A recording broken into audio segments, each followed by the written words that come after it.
Hey there, it's Rachel Mullins, the host of Hashtag No Filter Fridays on Public House Media.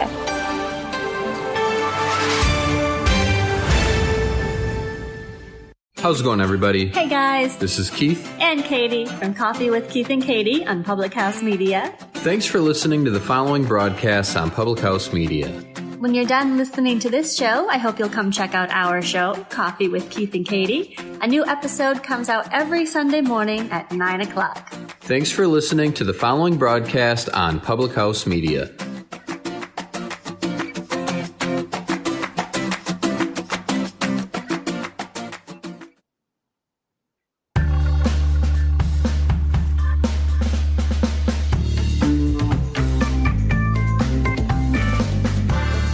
Everybody, welcome to the Public House presented by Public House Media. I'm Baxter Coleman. Thanks for joining us for this first edition, this relaunch of the show.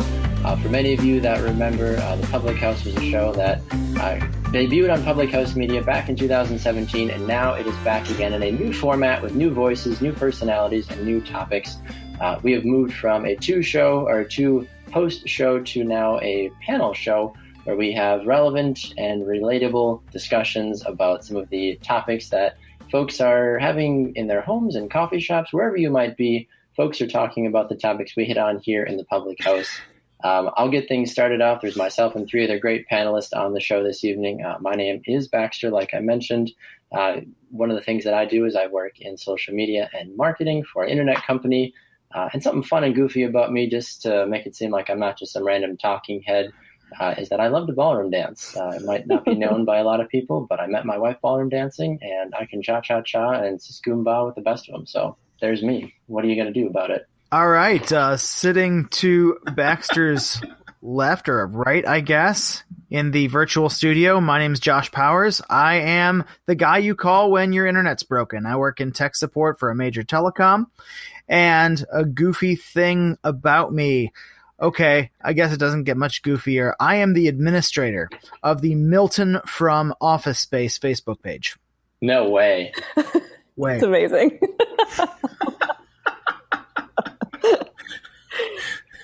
That is spectacular. I told you I'd bring the building down.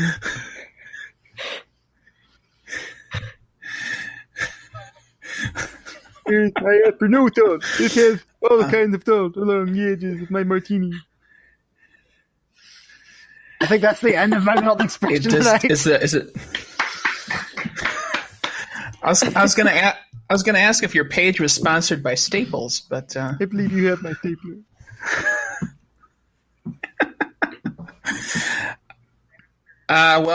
Atop Baxter in the left corner. My name is Caleb Pearson. I'm a freelance screenwriter, video editor. I do Uber driving and Lyft driving as well. And weird thing about me is before the age of 12, I had 12 root canals. Yeah. Wow. You just had cotton in your mouth the entire time. Dude. Like your entire youth. You were just...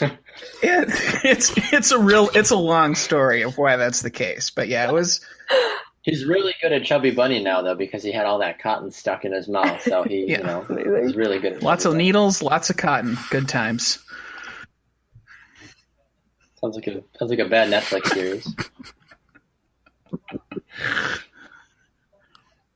Well, I don't know how I'm going to follow all of these super fun facts because I have just realized I'm incredibly boring. Hey, I'm up in the top right corner, I guess, of everyone. My name is Lee Nevis. I work for a professional soccer team in the USL, Louisville City FC, and we're awesome. We're the best team. I'm kind of biased, though. So I do sales for them. I don't do any social media, though I sometimes persuade our PR person to send out super fire tweets, which I'm really thankful for. And a weird fact about me is, I don't know. The fun fact I always use is I won my fifth grade talent show. Big bucks. I won $25 when I was in fifth grade. I know. What was your talent? You can't just say I won the talent show and just walk off the stage. I lip synced to Britney Spears' crazy, which, I mean, at the time, like, I thought I was absolutely like the best performer that y'all had ever seen. But then I like go back now and I watch like the crappy VHS tape and I'm like, wow, I was thoroughly embarrassing. And I think that they just gave it to me because they're like, get off the she stage, tried so lady. hard. You did good. You also Please have get off the stage. immense talent of being able to use the phrase super fire tweets with a completely straight face. Yeah, that is also a talent of mine. I don't know if anybody wants to touch it either, but for those that don't know what Lee looks like, Lee also could double as Katy Perry's body double and face double pre the short haircut. Like literally the best compliment I've ever gotten in my life. So I will. You're welcome. I will take it. You're welcome. It's true. I've seen pictures of you and pictures of Katy Perry next to each other, and I'm like, I know. And I mean, have you ever seen us in the same room? So honestly, is it Katy Perry here now? It's not. She's way more talented. So she finished in second place in her 5th grade talent show. correct. Now, obviously, I got that on her. Oh my gosh. Well, we have a very talented group of individuals here tonight for you. Tonight's topic is centered around the world of social media. There is so much that goes on with the world of social media, from cyberbullying to the best way to market your company to getting your information to the list goes on and on and on. So we have a couple of things that we want to hit on tonight on the show as far as what social media is, and just have a little bit of a dialogue. And if you have thoughts about what we do and what we say on the show, we'd love to hear from you. We have a Facebook page. Just go on Facebook and search for The Public House. It'll pop up. It's got the orange logo for the show. Or you can send the show an email by going to pubhousemedia@gmail.com. Lee, why don't you kick us off tonight? Where are we headed first? Ladies first, as they say. Yeah, for sure. Kind of a topic I wanted to touch on a little bit tonight is how much social media affects us in our professional lives. And not only just like our companies that we work for, but just like for me, a specific example is I feel like social media really helped determine my career path because, a couple years ago when I just decided like, hey, like I'm going to work in soccer, I really didn't have a lot of close friends because I was living in Los Angeles and I was in the acting world and I had all artsy friends. I didn't know any other females who liked soccer. So like I found like my core group of peoples like on Twitter just because I was like, I don't know what to do. I guess I'll just follow all these random accounts that like tweet about soccer and see what they have to say. And so I just which Baxter, you're one of them, I think. I'm pretty sure. Yeah. I mean, yeah. The reason number one, Lee and I are friends is because we met on Twitter. Yeah, exactly. And here we are. And it's really bizarre to think about that it has shaped my career so much. And now that I actually work for a professional team, it's seeing how much stake we have to put into social media, not only to, keep our fan base, but to bring people out to our games to like sell tickets. Because if you don't have fans, you don't have a team. So I think it's crazy to think about how much it's grown over the past couple years. So that's kind of what I wanted to talk about. I'm right there with you, Lee. I write part-time as a volunteer for a local sports website. You'd probably just call it a blog. It's a WordPress site, right? But either way, we cover local sports. I live in Pittsburgh, PA, right? Home of the... Yeah, we're not going to talk about that tonight. But yeah, I write for a local Pittsburgh sports website, and I discovered my editor and my co-hosts on Twitter. Same kind of deal, right?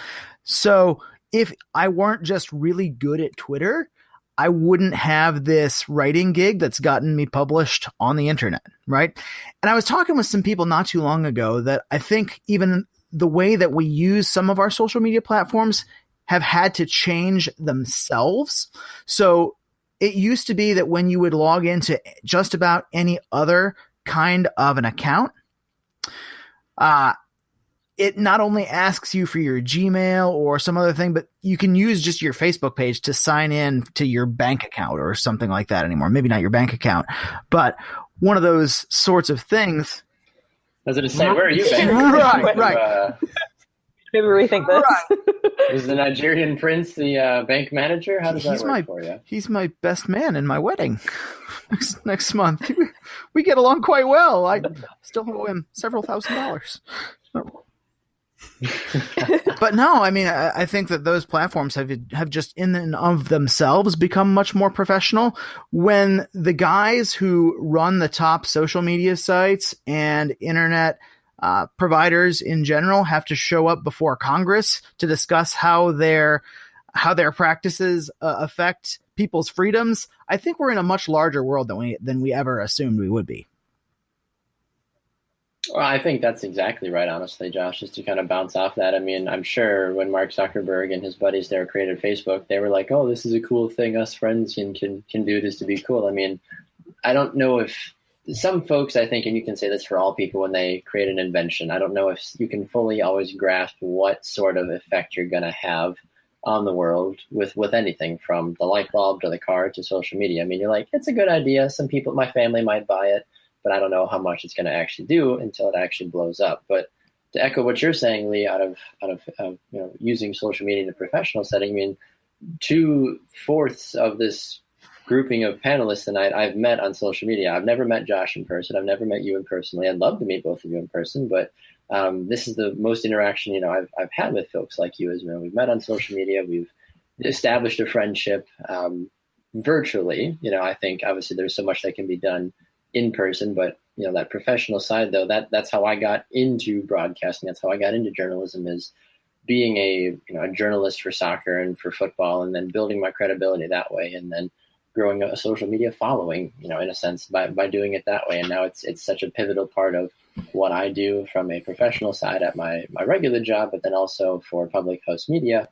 All of our marketing is done on social media as well. So it really is taking over how we operate. And I find it interesting too, is that we've had so many people that I've interacted with that, oh, I've got a business. Oh, that's great. Are you on Facebook? They don't ask if you've got a website anymore. It's like, are you on social media? Or, oh yeah, come follow us on Instagram. And if you like this post and reshare it and you get 5 comments, you get 20% off at, it's like, okay, so there's all these other ways and smart, shrewd marketing things that people have done. But it's amazing how so many people will judge you as a business or as a professional based on what platforms you have and don't have and how active you are on them and the things you say. I don't want to get political, but I mean, President Trump uses Twitter all the time, and people now go to see what he says there as opposed to his press conferences or anything of that nature. And that's not the case 4 years ago, 8 years ago, 10 years ago. It's crazy to see how something like social media has just completely flip the polarity from a even if I'm standpoint. looking for a restaurant or somebody to do some home repairs, if I can't find them on Yelp or Angie's List or any of those, I mean, I guess those don't really count as social. Yelp certainly does. Then there's a strong chance that I'm going to use that platform to go to their actual website. And even depending on how the website looks, I may or may not decide to patronize that business. No, I don't think you can blame anybody for that either. I mean, you go and you read the reviews, right? You look and, Yeah, that's advertising 101.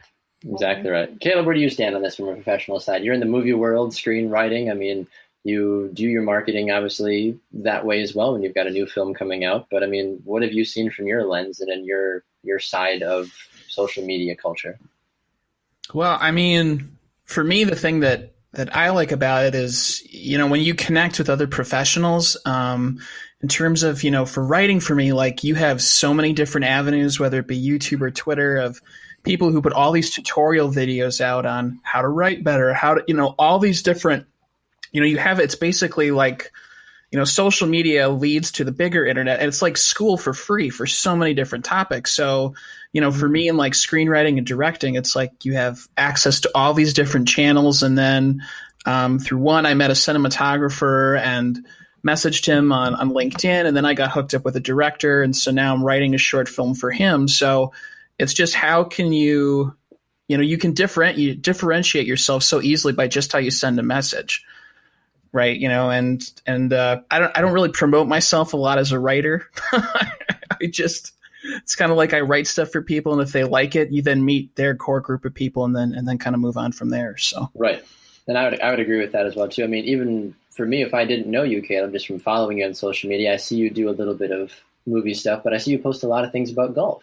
So I automatically kind of assume like you post videos of you all the time at the range, like, hey, here's my drive on this golf course that I played. And, that sends a message to people saying, oh, Caleb seems to know a lot about golf, or he just enjoys golfing. But then there's that conversation about how much you post on social media professionally and how much you post personally. And sometimes people are like, wait, I had no idea you worked here or did that, because some people choose to take their professional side and say, no, I'm going to keep that over here, and I'm only going to post, personal things. So it's cool and interesting to see how people, delegate that, and from a professional side, how much they actually care to share or not.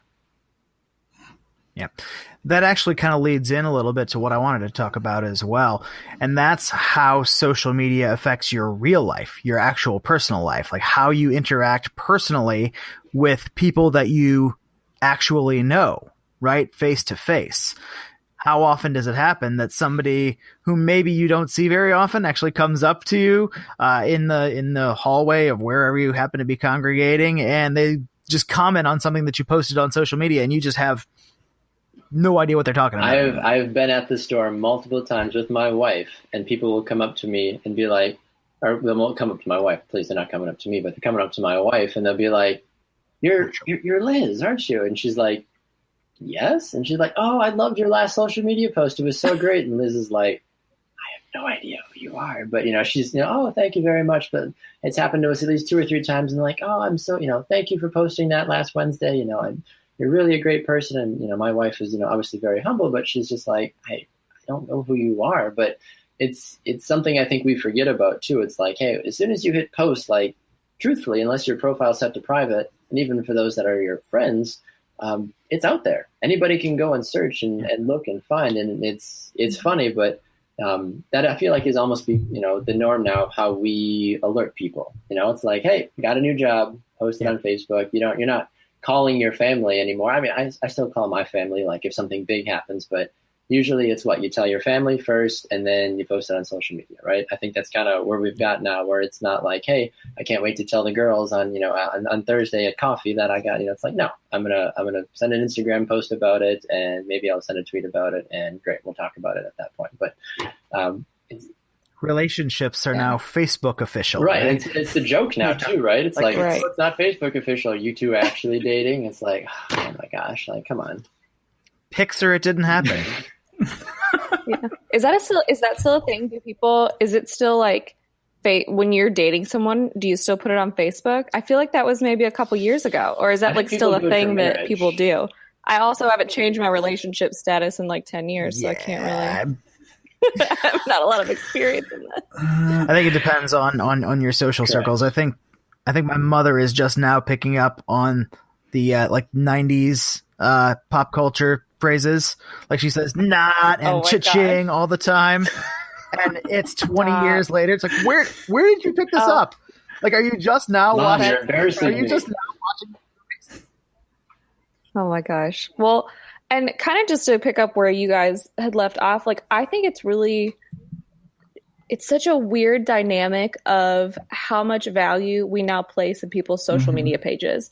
Because, I mean, to your all's point, like, yes, there have been people that have walked up to me and be like, oh my gosh, I saw like 3 months ago you did this and this and this, or like people who I haven't seen in 10 years who were like, oh my gosh, like, you were in California, like. Facebook, when we were younger, for like being in a relationship, I felt was a much bigger deal, because it was such a novel thing to like tell people, oh my gosh, I'm dating somebody. And now I feel like, the people that have kind of grown up with it, it's not as big of a deal. But I could be wrong on that. Some people maybe want to share their love to the world. So, well, I think it's for a lot of folks nowadays. I think the only time I really see that people are in a relationship is either they A, got engaged, or B, they got married. And half the time, even they're not even like saying, hey, I'm engaged. It's like, hey, XYZ married XYZ. Okay, great. Good for them. Like, that's really the only thing that I'm seeing. But that was such the big thing in high school, wasn't it? And usually you did it more so just to kind of flaunt it. People like, hey, look who I'm in a relationship with. And then Facebook is like, oh, now you can add it's complicated. And now you can add it's like, this and that. Or like there's so many different, like, isn't there, I forget how many like different relationship statuses Facebook has added now, but I think isn't there like over 20 now or something like that? I forget what it is, but it's kind of crazy. Like there's so many like different ways that you can be quote unquote in a relationship now. I think that's a better question. I think that's a question for people with more active dating lives than I those. was gonna say, I'm like, path. I'm married and he's married, so I'm like, I don't know. But we'd have to probably find some like middle school or high schooler now. But and the discussion too could stray in so many different ways about how the kids nowadays. I sound so old. The kids these days don't use Facebook as much anymore. It's all on the gram. But anyway, yeah. That's just another thing about which platforms we're choosing over others. I mean, you're probably Facebook friends with your parents, but hopefully your parents don't follow you on Twitter or whatever it may be, because you just kind of develop different characteristics, I suppose, on those sites. Like maybe you have one sort of personality trait that comes out more on one platform versus the other. And certainly, Lee, you mentioned just how we use it professionally. I have a personal policy that I don't communicate on social media with anybody that I currently work with. Mm-hmm. It's just... That's a great thought. Yep. Right. It's just, and I mean, it's social media is not my official job. So, I mean, that's maybe a little easier for me, but you do have to watch what you put out there and watch what you say, because it does have effects on your real life. People in my fantasy football league, which I guess is virtual as well, think I'm a lot better than what I actually am, because I like to brag about my victories because of, whatever happens to happen that particular week. But nah, I'm not actually that smart. I think you bring up a heck of a point though, Josh, because, and I'm probably in the minority here, I have been Facebook friends with my last, not the one previous to this, but with some of my last couple of bosses while I've been employed at that company. And I know that that's probably a faux pas, but my current bosses are more like family than they are administrative. They've kind of come alongside my wife and I and almost like adopted us into their family, just because, we live in an area where we don't have a lot of family around here, and they've really kind of formed that mentorship. And they're like, yes, we pay you. Yes, you come work for us. However, they care more about who we are as people and my family, as opposed to the fact that I show up and work for them 5 days a week. But is there a stigma? Is there a rule about having a administrator, a manager, a boss as a social media connection outside of maybe like a LinkedIn? I think it can definitely help. One of the people that I work with currently is the roommate of my ex-boss, and so I don't have any kind of interaction with him online, but I do in person, and he's kind of my connection now to my ex-boss, who we are now friends on social media, but our lives are just different, and so we maintain that connection. So I think in that aspect, we are able to use social media for what it was initially intended, to bring people closer together as they drift apart. Yeah, I would agree with that. But speaking of drifting apart, though, Caleb, you brought up a heck of a thought and a question when we were chatting before we went on the air. I'd love for you to raise it to the group now, though. What would you want to bring? Well, I mean, the thing I guess I wanted to ask is, mental health is obviously a big topic in the news these days, and as somebody who recently just got diagnosed with depression, I was just wondering, like, do you think, social media like exacerbates in the mental health in terms of like it's worse because you're always looking, at the best of what people put out there, or is it more of a thing where it gets people to help where they need to be? Boy, that's such a fine line in a lot of different ways. I am a firm believer that I think that social media has made mental health worse. I think that it is, there's been days that, especially like me, just purely like from a female standpoint, that you just see so many, retouched photos, and there's apps that you can download for $0.25 and to make you look skinny, to make you look beautiful. And seeing this, like scrolling through this every single day on my phone is just, it's not healthy. And especially to younger girls who are, just getting into middle school and high school, who are super impressionable and very insecure. Like, I think that it has been horrible. And I think that only recently has social media become more of a place that you can seek more of a camaraderie and help and like find other people who you can relate to, because I think it's had to get to that point, because like I think that for a while it was so bad that it was just, everyone was like, oh my God, I can't be on freaking Facebook anymore. I can't be on Instagram, or I'm going to I don't know what I'm going to do. And I think that now it's making a turn that it is getting better, but I'm a firm believer that it is absolutely not helped at all. Yeah, I 100% echo that, unfortunately. And it's weird. I think from a guy's perspective, I think it's interesting, but I think it's also, I don't know if where the masses fall on this, but I think it is really hard to be a married guy on social media nowadays, because I'm friends with a lot of incredible people, and I'm friends with a lot of very attractive people because they eat healthy, they take care of themselves, and people, I would say the people that I'm friends with aren't posting pictures of them, at the beach or working out because they're trying to say, hey, look at me. They're just saying they're proud of who they are. But I think it's so hard to be someone that is in a committed relationship nowadays, because there's so much that you can see and find on social media without even trying to see and find it. It just finds you. You're like, oh, I'm just going to scroll through some of my friends' Facebook, or my Instagram stories. Oh, cool. And like 3 in, you're like, oh, jeepers, I didn't need to see that much of your cleavage. It's like, okay, it's like, good for you that you bought a new dress, but like, I didn't need to see that. It's like, there's all those rabbit holes you can go down too. But yeah, you play the game, and you can play the mental health game, as far as saying like, well, I don't have a car like Jim does, or wow, that guy took his wife to Italy. I want to take my wife to Italy. And then you play the comparison game, but then, I think social media is very much, you get out of it what you put into it, I think, or you put into what you get, however you want to phrase it. Basically, like I try to be open and honest and real when I post anything on social media. I try to post the good and the bad, because I'm a real person, and I don't want to be that person that is saying, oh, just look at all the good things in my life. It's like, no, listen, like this last month may have sucked for me, or hey, maybe my aunt just died, or like, listen, like, guys, I'm struggling right now. I could really use some prayers, like there's so many things that you can make it what you want it to be, but if you go on purely for this thought of not being social and just watching people, I think that's where it really starts to affect people in that capacity, honestly. And that's kind of where I think it gets tough, because certainly there's the exploration of vanity, either from your own end or from those whom you follow. And I think that we've always had that in traditional media as well, but because it's right in your fingertips at every turn, that makes it that much more difficult, if that is your particular struggle. I think more so when I see the posts where somebody is really having a hard time, and I've made those posts as well. Realistically, that's just how I'm trying to get affection.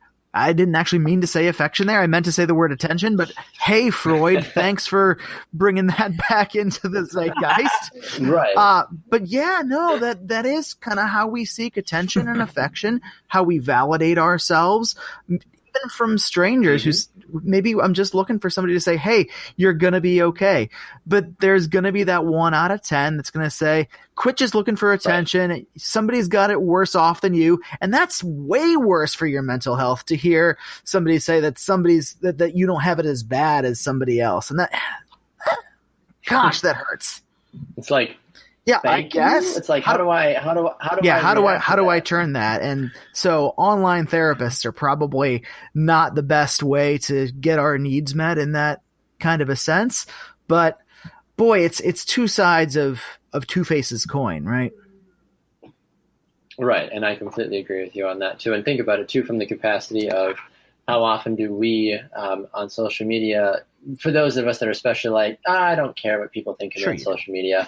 And, what exactly, you're jumping ahead of the point, but what exactly right. So I take a cute picture of my son. I'm like, well, I'm going to post this. I don't care what people think about him. I know he's cute. I know he can probably win a modeling contest, whatever. I'm going to post this picture. What's the first thing I do 5 minutes after I post that photo? I go back and see, oh, only 35 people liked it. Come on, this is a great picture. Like then you start playing this mental game, and then you check back 3 hours later. Okay, there we go, 100 likes. Oh, 17 hearts. Oh, come on, he's worth more than that. Like, you're doing, you play all these games, and an hour ago you were like, I don't care. This is a cute picture. I just want to share it with the world. I don't care what people say. And you're like, and then an hour later you're down this rabbit hole of being like, well, now I feel like I should never have posted that picture. Yeah, it's just interesting how divisive, like you have a lot of good positives in terms of like, you get people who help you out and you can get stuff out there that you never had before. But like with your comment about the girls stuff on social media, it's like you get all the trolls. So it's like there's this constant scale, going back and forth. That's just it's so crazy. And I think you got to find the balance, I think, is a crucial thing, because it's like if you're constantly looking on there, to me, it's almost like a competition for validation. Like you're looking at what other people do in your fields or what other friends are doing. That's like, well, how can I be more relevant? And then you just start sinking down into the hole. And it's it's nothing we've had to deal with in human history before, immediately being able to see what other people are doing and compare ourselves. So it's just such an interesting conundrum for our times. I agree. Yeah. I completely agree.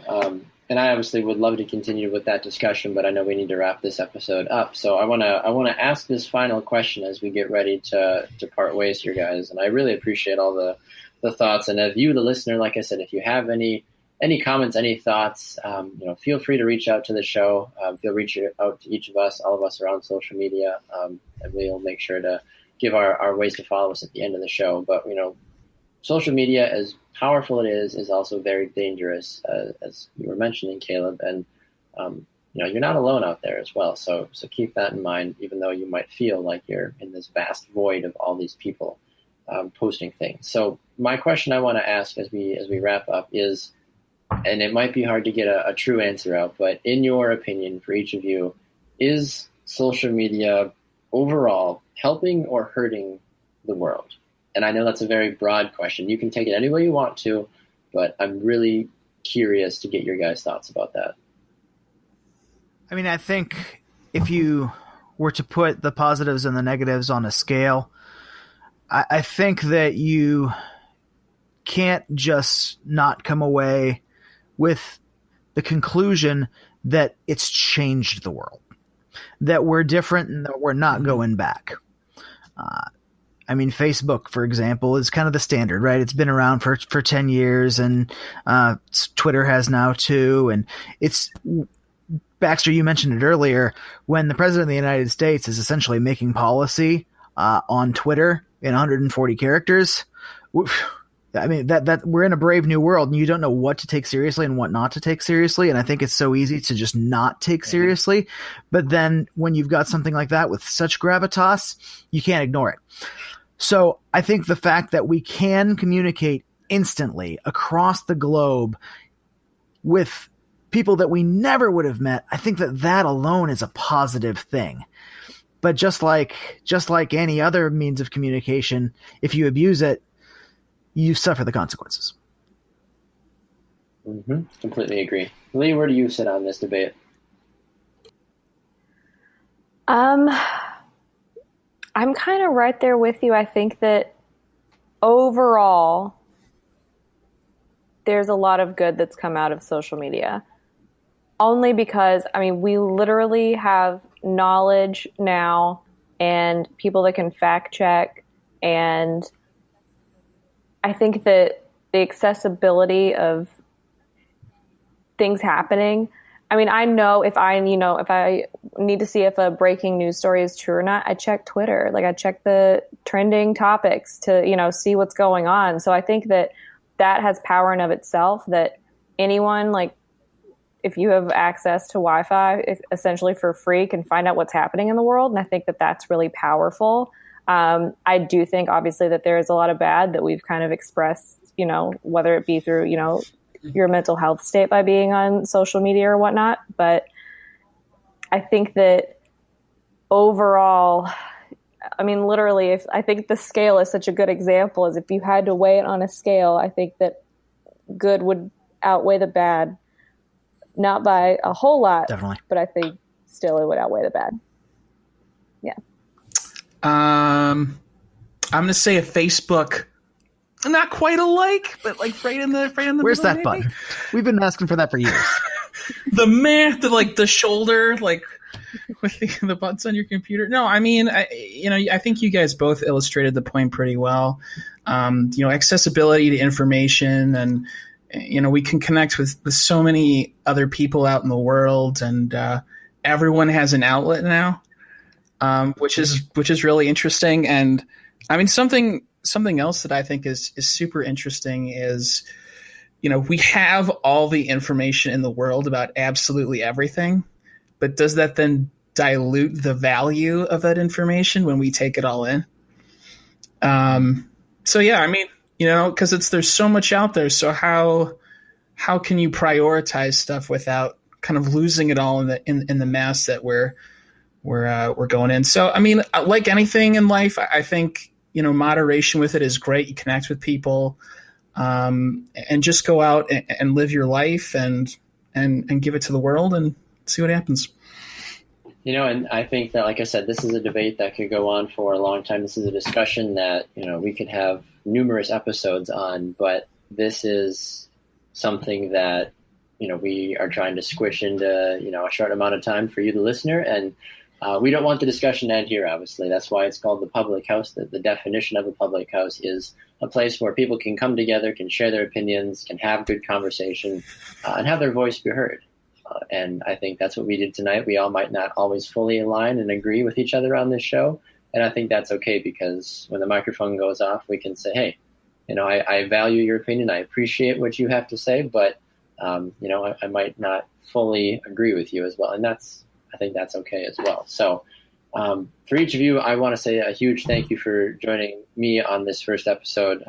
There's going to be a whole cast of characters coming up for you over the next episodes. We've got topics from all over the map, from this one, as we talked about today, to we've got some funny ones coming up.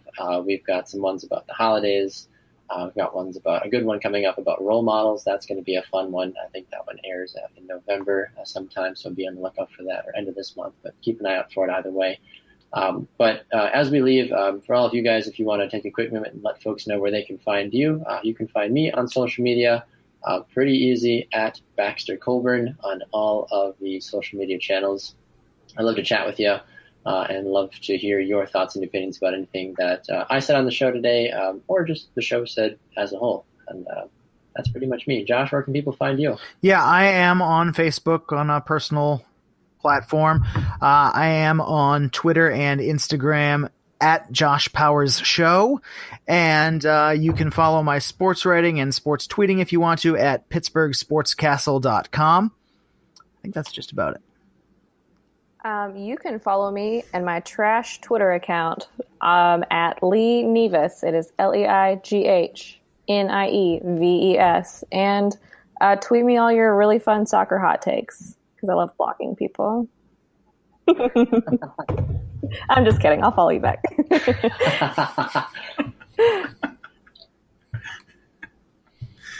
Never going to lose with the follow back promise.